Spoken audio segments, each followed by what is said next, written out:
Hello, welcome to the Manual Handling Collective. I'm your host, Simone Hepburn. I'm a physio and manual handling educator, and I'm passionate about injury prevention.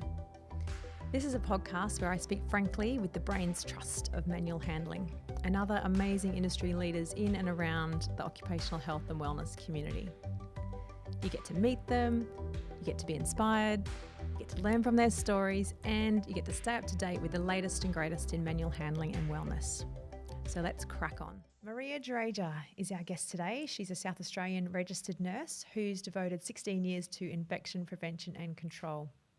Marija manages an infection prevention and control unit in Adelaide and also provides a consultancy service to industry, including product development and design. With all this expertise she gives back to her industry, she's been the past president of the Australasian College of Infection Prevention and Control and holds various other state and national appointments on advisory committees and expert reference groups. She teaches at her local university and has published and co-authored around 10 articles and guidelines and presented at both national and international conferences. Is that about right, Marija? It is right. Very good and welcome. There's always something we can learn from our near peers in healthcare, and this episode might surprise you just how much overlap there is between manual handling and infection control. So a quick story before we start. A couple of years ago, I did a deep dive into musculoskeletal injuries in my major public hospital I was working at, and I found that I was really surprised that there was triple the amount of injury numbers and costs associated with the cleaning staff. So after going down the rabbit hole of repetitive tasks like mopping and vacuuming, changing curtains and things like that, it's led me to our near peers in infection control who also love what we love, and that's where I met Marija Juraja. So welcome, Marija. The first question I've got for you having me. Is your career journey. So we like to hear a little bit about your journey and what's brought you to love this area of nursing and infection prevention and control. I started as a paediatric nurse at the Adelaide Children's Hospital. This would be well and truly nearly 38 years ago. And I'm a hospital-based trained nurse, but I've had a career path that's led me through university and a couple of other places. I have worked in a variety of areas from theatres, anaesthesia, recovery. I've worked in radiology, I've worked in interventional radiology, I've worked in gastroenterology, and my greatest passion was when I got to work on the infectious diseases ward, and that led me to being an infection control link nurse, and then decided to do some postgrad study, which gave me a door into public health for a little while. And then I got into my position in infection control at the Queen Elizabeth Hospital. And then we amalgamated into a much larger organisation because we became what's called a single service multiple site model. So I look after Central Adelaide Local Health Network, and I also look after or provide a consultancy service to all of the statewide services within SA. Mm-hmm. So that means you don't have a ward as such, you go out to other specialty areas and consult. Is that correct? Yep. Yeah. Yes, correct. That's what I do. Yeah. And why infection prevention control? What do you love so much about it? I love the fact that it's just so diverse. Every day is different. Every day is a challenge, but every day there are good challenges and then there are bad challenges. But it's all okay.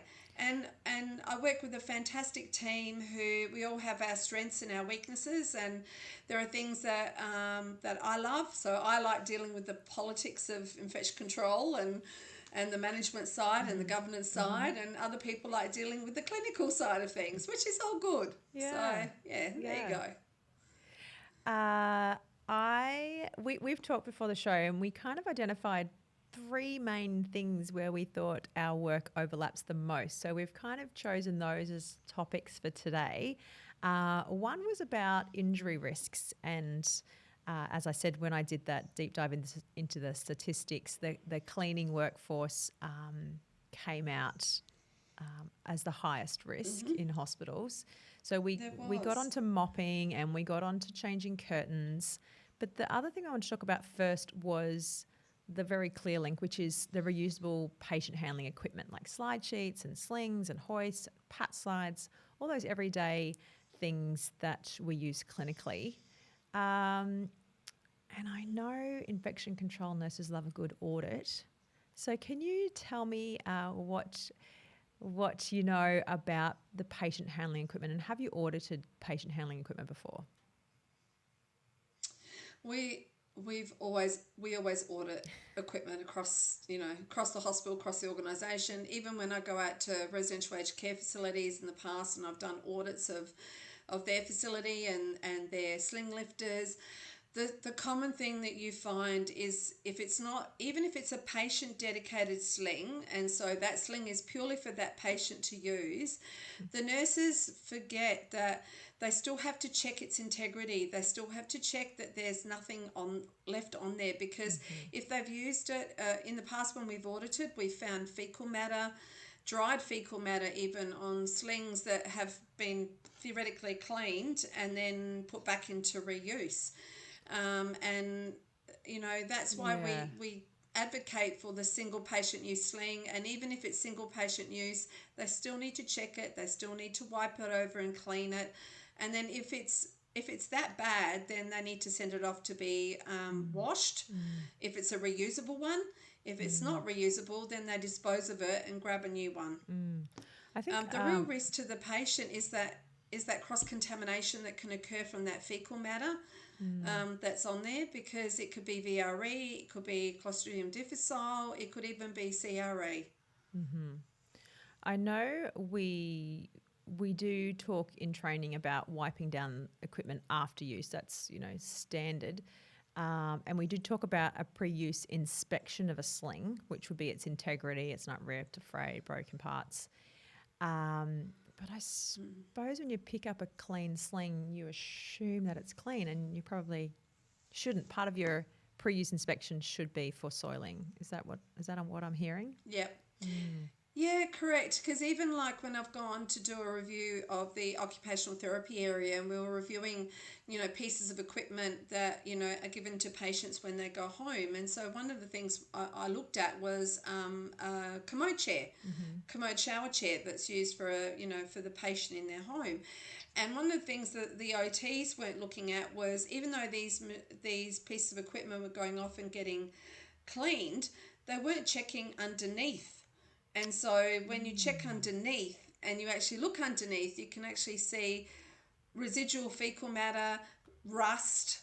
And so then that means that piece of equipment hasn't been cleaned, or it's actually degrading and they need to replace it. So, yeah. I knew you'd have and your sling is exactly the same. I knew you'd have some good audit stories. We always have them.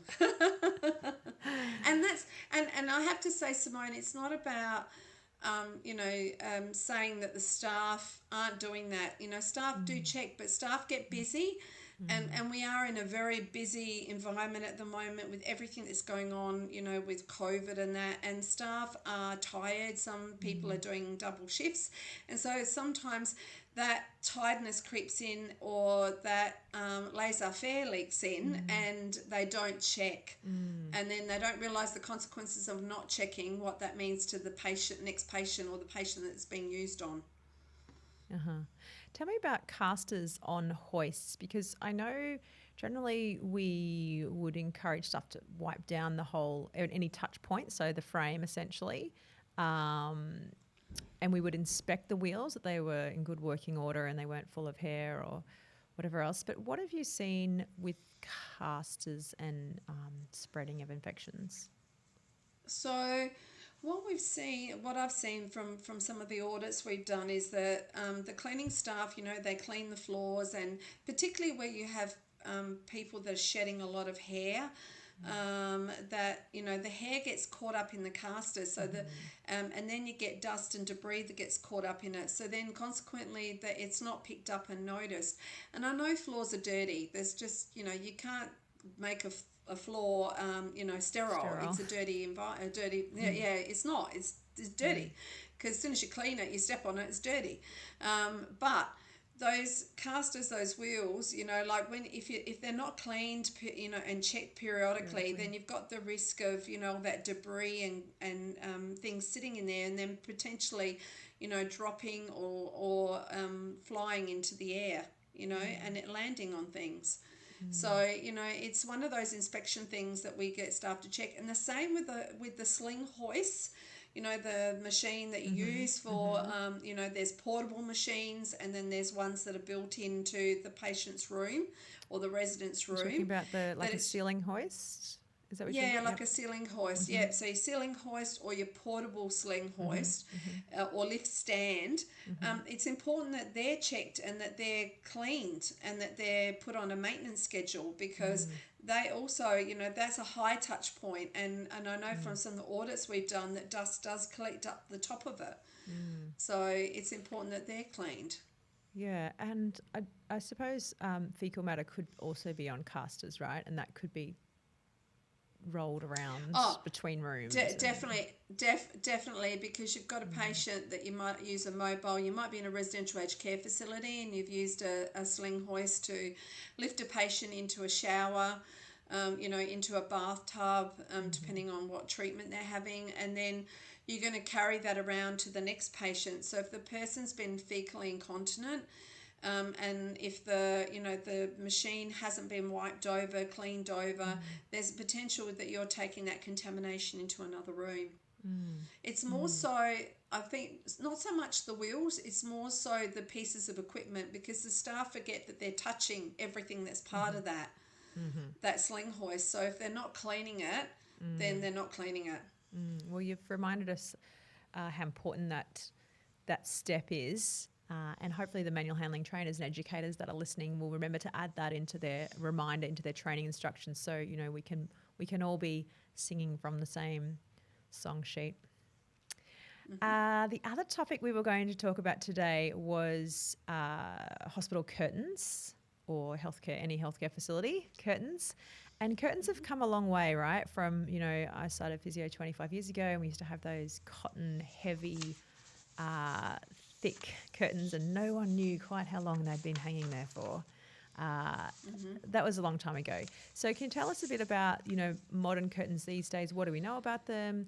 What's improved generally? And I'm particularly interested in how that impacts our cleaners and injuries from the repetitive extended overhead time working on changing them.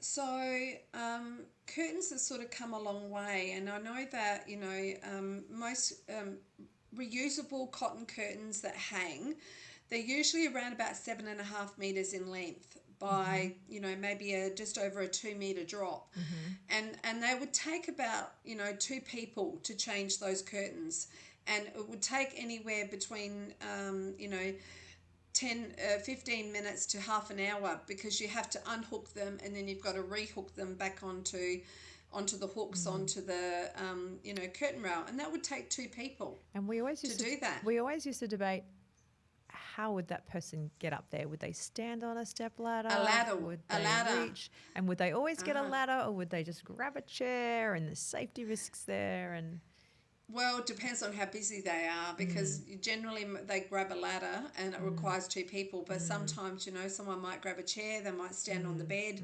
It just depends. Because it's quite heavy. It would have been it's quite very heavy typically. Yeah, very, very heavy. And there was a Dutch report that showed that the curtains, might weigh around 25 kilos, depending on the weight of the curtains. Yeah. And that the injuries used to be, or the injuries were the neck. 33% of injuries were in the neck, and 23% were in the right shoulder. And it was usually the rotator cuff that got, affected by, pulling up this curtains. Whereas now today, there are antimicrobial cloth curtains out there, but again, it's about how quickly they become contaminated. Whereas disposable curtains are very lightweight, very easy to hang, and only requires 1 person to hang them. And basically it's a pull off and take on. So we talked about 7 meters being the old heavy curtains. What lengths are the new ones coming in? The new ones are still the same length. They're still over 7 meters in length, but they're so light. They're only a couple of kilos in comparison to, 25, something potentially. 25 and two people. So it only requires one person to get up on a step ladder, Yep. remove the old one and put the new ones on. So it's a very easy, very, very easy. Save The time, numbers of staff. Yes, Yeah. and that's the other thing too. Like when you have reusable curtains, if you have someone that's on transmission-based precautions, so they're on contact, droplet, airborne, and what we call now enhanced respiratory precautions because of COVID, curtains need to be changed between patients. So, if they're a cloth curtain, whereas, if they're an antimicrobial disposable curtain, you may not need to change them as frequently. So you may be able to leave them up there for 12 months or even 2 years before you need to replace them. So again, that reduces down the head, neck, shoulder injuries, the having to climb up and down stairs, the manual handling side of things. And I've seen the disposable ones, they've got a little sticker on the side and you can write when they were put up and when they're due to come down, so you can track their rotation. Yeah, you can, and that's part of our auditing process as well, our environmental auditing process, because I did an environmental audit the other day in 3 of our clinical areas, and that's how we picked up that, the curtain on one end has a label that's got the right date, the curtain on the other side doesn't have a date, so, very easy to check. Yeah. Are there any other comparison points, or has there been any other cost-benefit analysis documents done that you can help there's been with? There has been some costing. So if I look at the just for example, an emergency department where you might have reusable curtains that are up. So say for example, we looked at a comparative of a normal 39 bed emergency department. The cost of those curtains to replace them with non-disposable is around $100,000 dollars a year, every couple of years to replace. It's roughly around about 71 curtains. So the cost savings, to the organisation over a 5-year period is something like $485,000 by going disposable, because you're not sending them off to be washed and dry cleaned. So you're saving on water, electricity, transportation. So even if let me get this right, even if you were dry cleaning them every so often, you would still replace them after every couple of years anyway, because they would deteriorate. Is that correct? Yeah. You would still replace them, but then you have to add in the cost that we have on average about and on average, even for say a 500-bed hospital, you might have 30 to 40% of your, say 30% of your patients that are on transmission-based precautions. So as soon as they're discharged, those curtains have to be replaced if they're non-disposable. So if you look at that over a 1-year period, then that's a huge amount of money that you are actually saving as an organisation. But it's also the injuries that occur from people. That was my biggest thing, was also the injuries to the cleaners having to get up on a ladder to replace those curtains every time.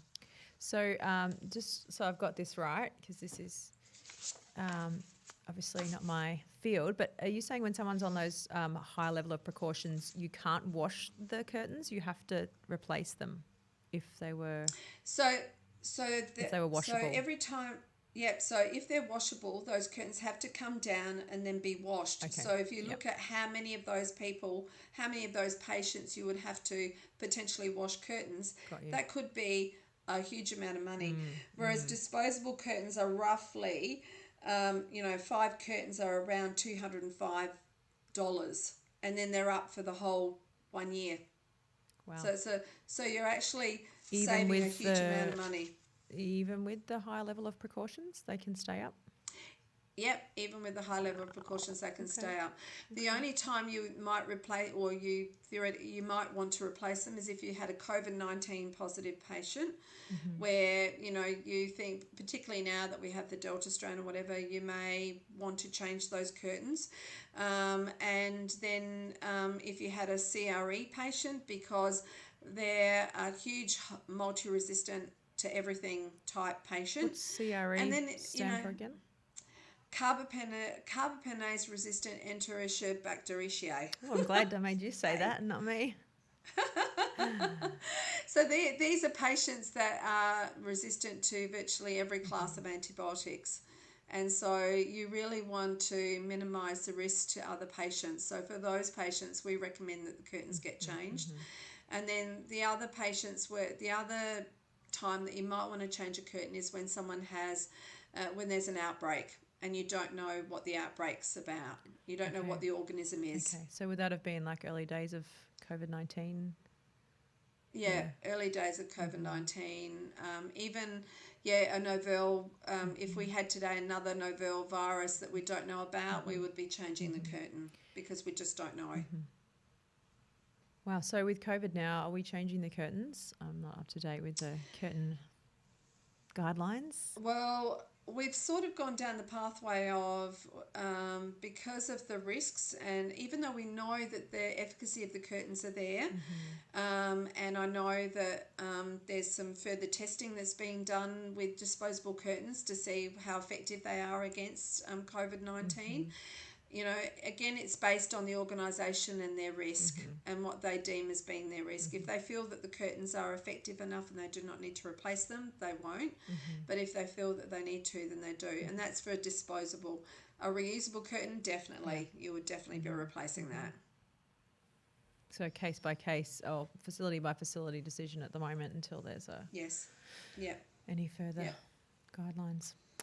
More testing. Okay, is there anything else about curtains that I've missed that is important in that comparison?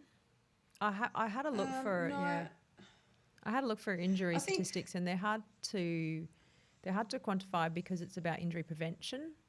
So it's hard to measure what you're preventing. Yeah. But I guess when I was doing my literature review, one of the things I did find was that Dutch report, and there was one, around the rotator cuff injuries to the shoulder. The evidence. I know that from the evidence is there that the risk exists. I don't know if anyone studied the difference now with the new way. I don't think anyone, well, even previously with cloth curtains, there wasn't a lot of literature written around it. I think because a lot of them are work injuries, so no one actually really looked at it. Yeah. But one of the things that I looked at was, listening to the cleaners and listening to the fact that they were getting injuries from neck and shoulder, and back. So if we could, minimise that by going with something that reduces their manual handling and their manual handling time and increases the amount of time that they can spend doing other things, Absolutely. and that's a positive thing. Because you're right, Marija, it's the cumulative damage and the cumulative load on shoulders and backs, rather than just picking out the curtains are the problem or mopping's the problem. It's the cumulative effects on cleaners that build their injuries. Yeah, correct, it is. So that's a nice segue into mopping, actually, because mopping is the other high-risk activity that's clearly been identified in the research as a risk factor, and it's also undergone some significant changes. I remember when I first started in hospitals, I remember seeing the string head mops with the big bucket full of hot water and whatever, and detergent went in there. Disinfectant. Disinfectant. Yeah. I've got to get my infection control words right when I'm speaking to you. And it's changed a lot. So do you want to talk us through sort of where things are at now with regards to mopping? Yeah, there's been a big shift towards microfiber, and in particular, depending on the organisation, some organisations still stick with the string mop for certain areas that they clean, and then other areas they use disposable. But the efficacy with the disposable mop, there are some positives with it, because you can use steam and water to clean using the microfiber, or you can go with a chemical like a bleach-based chemical to clean. Yes, that does destroy the microfiber, but then you could go with a disposable microfiber, which means that it's still got its efficacy. It still can clean the surface. The other thing too is, from an environmental point of view, a lot of the microfiber products now are coming out and being a lot more environmentally friendly because we're using less chemical, less water, and some of it can be can be biodegradable. So it depends on the product that you use. So just to explain for people who may not be familiar, but the microfiber mop heads that are disposable, they attach to the mop head, and then afterwards you peel it off and throw it out, put the new one on, and so you may use water or steam, or you can dry mop with a microfiber. You can use a dry mop. You can steam and dry mop, or you can use a dry mop for picking up the dust and lint and that's in the environment. The positive things with using a microfiber cloth, whether it's reusable or disposable, is you can put them into what's called a charging bucket. So that means you could put 10 or 20 of them, depending on what the manufacturer says that you can use. And you put it into your bucket, you fill it up with your disinfectant or your detergent, your water.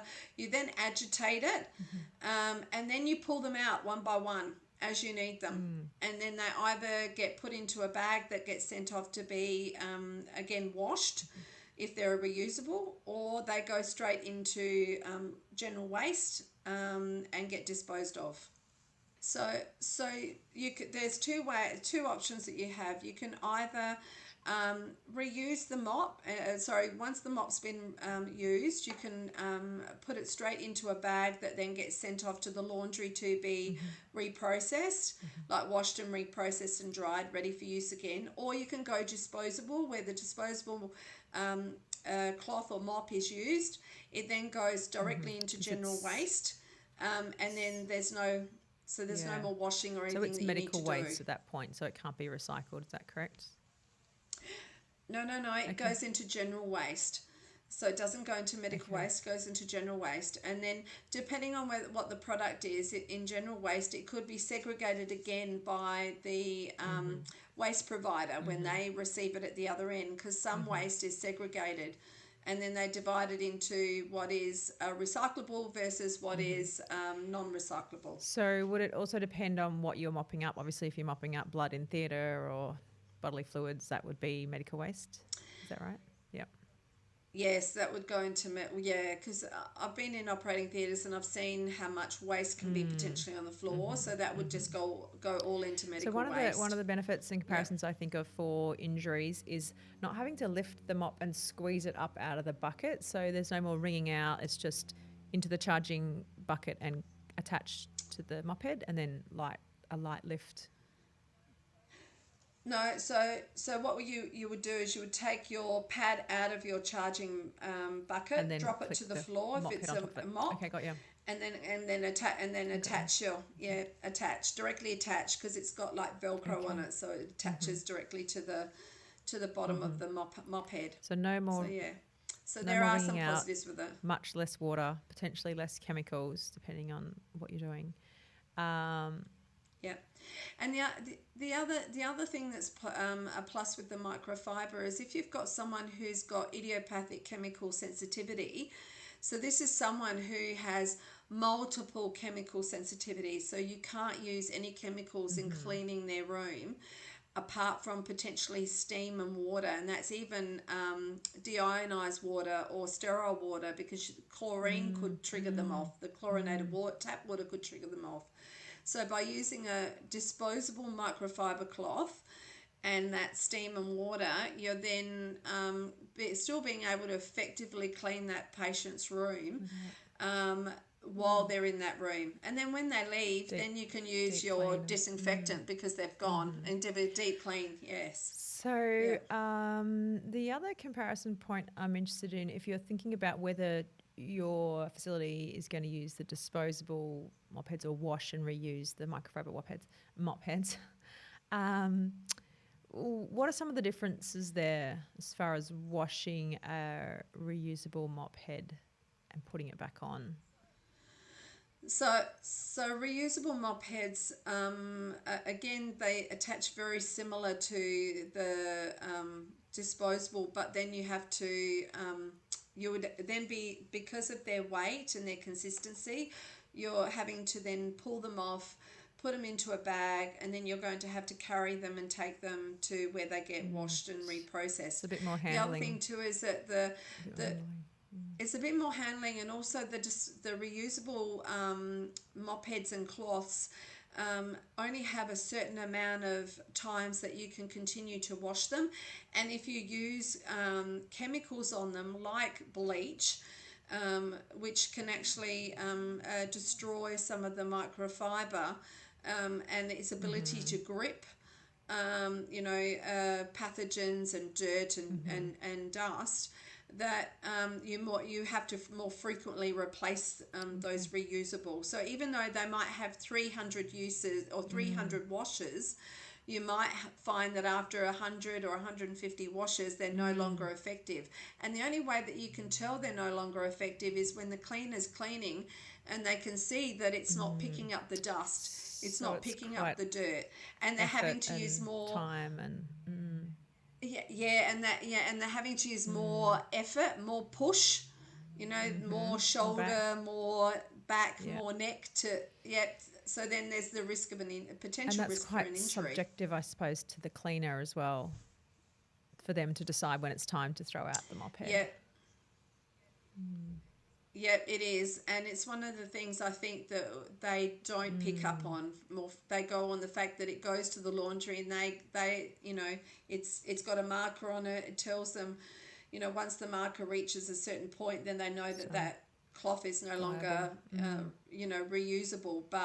But they still need to observe as they're cleaning whether it's really doing what it needs to do. And I know you mentioned before, Marija, that floors are not sterile, so I don't want to go too much into this, but if you're using I'm imagining a mop head getting quite dirty or full of pathogens.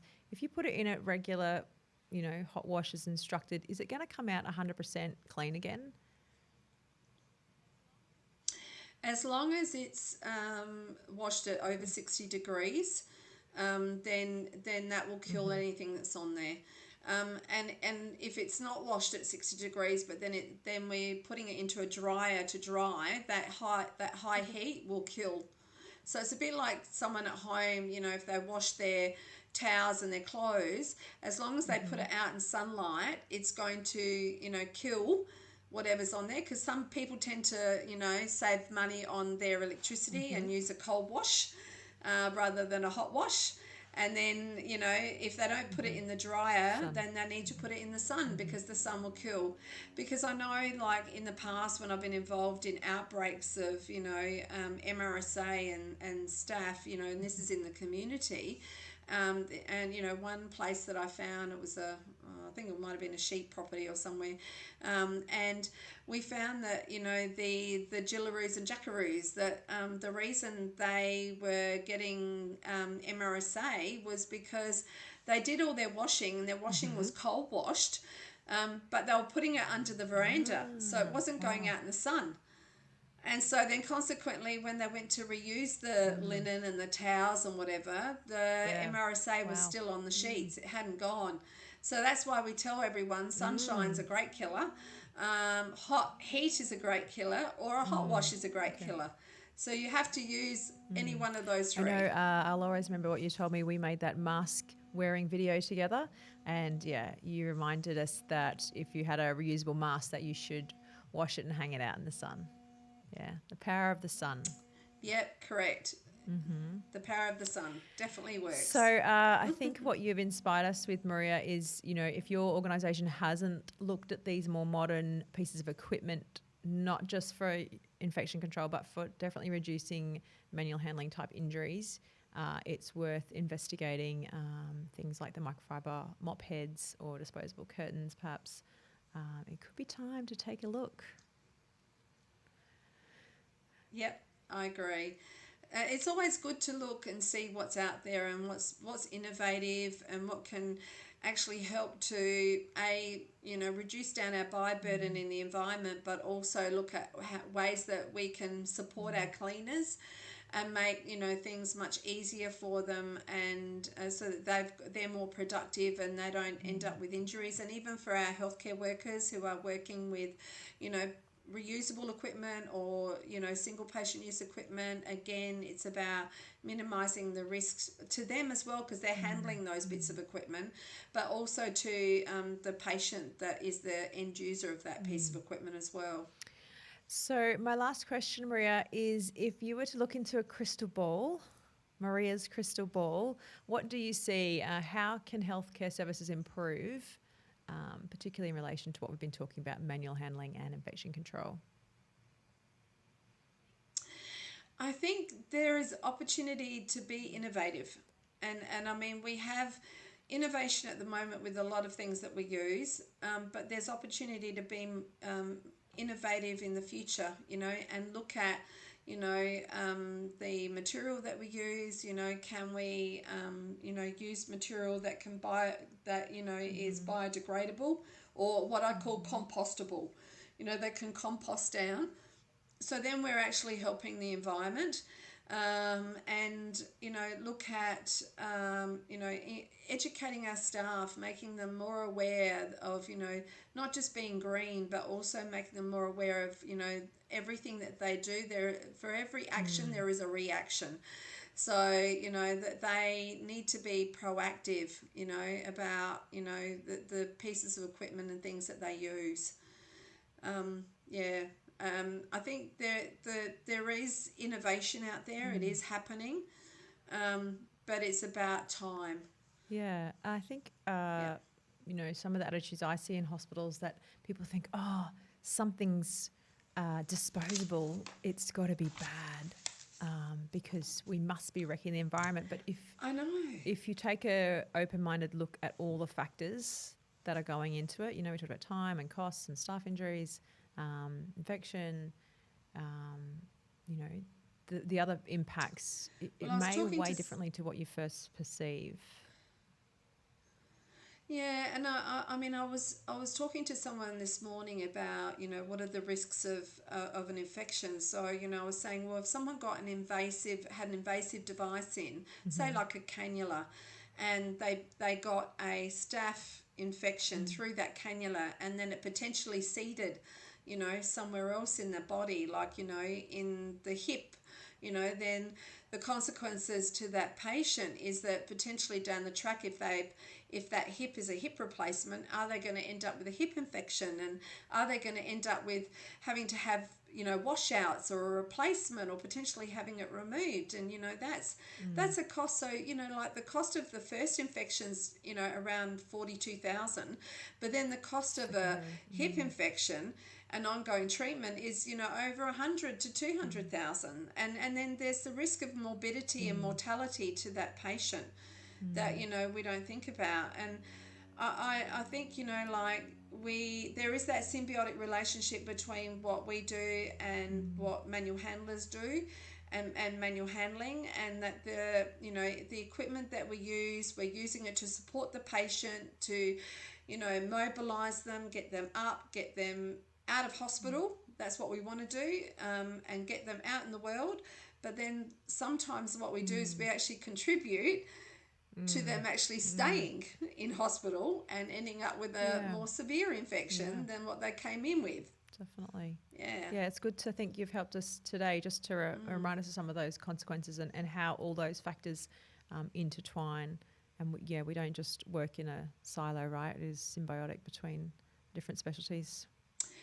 No, we definitely, you know, I think in healthcare we forget that we're a team, and we all work together, and we all have our roles, and we're there to support each other, and that it's not always one person's responsibility, it's everyone's responsibility. And I think that's the message, that it's everyone's responsibility, you know, for that patient journey. Well said, Yeah. Maria. Well, thank you for your time. I think you've Thank summed us you. up nicely at the end there. We've come a nice little full circle moment there. And yeah, hopefully we'll get to work on some more Okay. projects again soon together. So, talking to Maria about some of the benefits around these modern pieces of equipment, like the new microfiber mop heads or the disposable curtains, has really highlighted that win-win or symbiotic relationship between manual handling and infection control. One other thing I loved was a reminder for manual handling training to do our part in reducing infections and remind staff to inspect the patient handling equipment for soiling before use and after use. If you can think of any other near peers in other areas of healthcare that also overlap with manual handling, like infection control today, and you'd like to hear more about it, just let me know. You have been listening to the Manual Handling Collective podcast. If you're only listening through audio, we've also filmed this episode. If you want to see a little extra, see the link in the show notes. Subscribe to stay notified of future episodes. Like, share, comment, and get in touch to hear more of what you want. If you know a guest who'd be a great fit for the show, just let me know.